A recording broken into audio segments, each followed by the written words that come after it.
conquer the evil demons. He studied the Holy Scriptures and learned to use magical powers when he was a young man. He married a beautiful princess named Sita. Rama's father was so pleased with his son that he decided it was time for the young man to take the throne.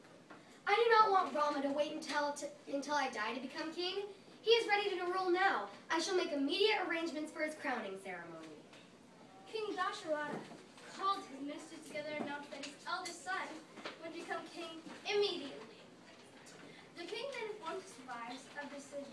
But Queen Kayake, King Dasharatha's favorite wife, had already been told of the king's intention by her maid.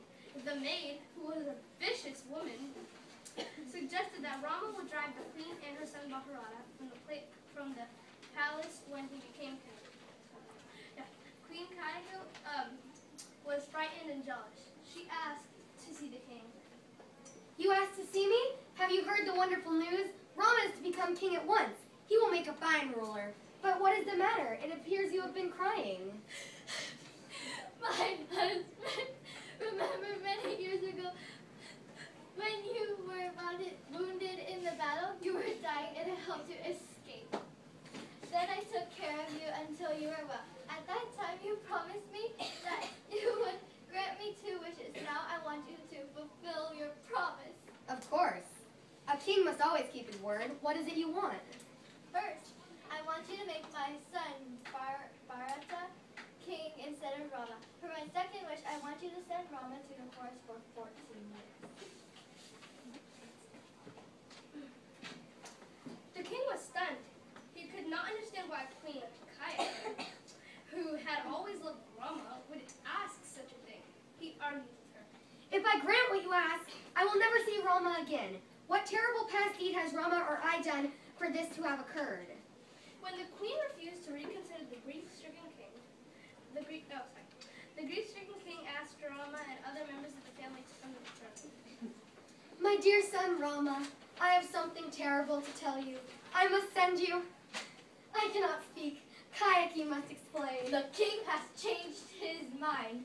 He will appoint my son Bharata to be the king. You'll be sent into the forest for 14 years. I don't understand. How did I offend my father? Your father is honoring an old promise. A good king realizes that it is his duty to keep his word no matter how painful. It would be the best if you left at once. Of course, I'll do as my father says.